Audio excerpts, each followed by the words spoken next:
পতাকায় লালে লাল করো দিকে সিপিএম প্রার্থীর মনোনয়নে গাড়ির মেলা বিওয়ালা হাজি সাহাবুদ্দিনের মনোনয়ন নিয়ে কটাক্ষ তৃণমূল বিজেপি। শয়ে শয়ে গাড়ি, আর সেই সব গাড়ির বনেটে উঠছে লাল পতাকা।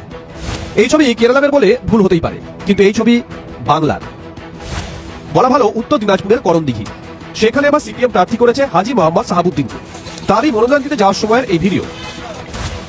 অনেকেই বলেন পেশায় বিড়ি ব্যবসায়ী সাহাবুদ্দিনের জীবন এমনিতে সাদামাটা। পোশাক আশাক হোক, খাওয়া দাওয়াই হোক, মানুষের সঙ্গে চলাফেরাই হোক, প্রত্যেকটা জায়গায় তার সাধারণ মানুষের যে ছাপ সেটি রাখে। কিন্তু সেই বিড়িওয়ালা কিভাবে গাড়িওয়ালা হয়ে উঠলেন? মানুষ স্বতঃস্ফূর্ত ভাবে গেছে, শুনেছিল যে অমুক দিন 4 তারিখে, আগে ছিল আমার 2 তারিখ নমিনেশন, পার্টির নেতারা বলে না 4 তারিখে করবো, তখন থেকে কিছু ভাইরাল হয়। আর স্বতঃস্ফূর্ত ভাবে নিজে নিজে সব গেছে। এখন পর্যন্ত কেউ আমার কাছে না তেলের পয়সা, না খাওয়ার পয়সা, না গাড়ি ভাড়া কেউ চাই। মাধ্যমিকে অনুত্তীর্ণ সাহাবুদ্দিন 2003 সালে করণদিঘি পঞ্চায়েত সমিতিতে পূর্ত কর্মাধ্যক্ষ ছিলেন। 2008 সালে তার স্ত্রী উত্তর দিনাজপুর জেলা পরিষদের সিপিএম এর সদস্য ছিলেন। ভোটের ময়দানে নেমে শুরু থেকেই জয়ের বিষয়ে আত্মবিশ্বাসী সাহাবুদ্দিন। 211 ওয়ার্ড ঘুরেছে, এখন পর্যন্ত কেউ না। করণদিঘি কেন্দ্রে এবার চতুর্মুখী লড়াই। সেখানে সিপিএম এর হাজি সাহাবুদ্দিনের সঙ্গে লড়াই তৃণমূল কংগ্রেস প্রার্থী তথা বিদায়ী বিধায়ক গৌতম পালের। বিজেপি প্রার্থী করেছে বিরাজ বিশ্বাসকে, মুর্শিদ আলমকে প্রার্থী করেছে কংগ্রেস।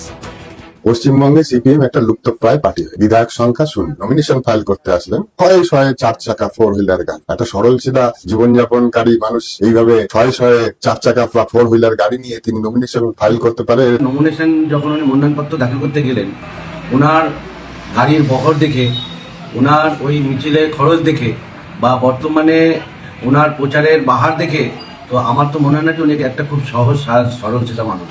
24 লোকসভা ভোটের নিরিখে করণদিঘি বিধানসভায় 21,572 ভোটে এগিয়ে আছে বিজেপি।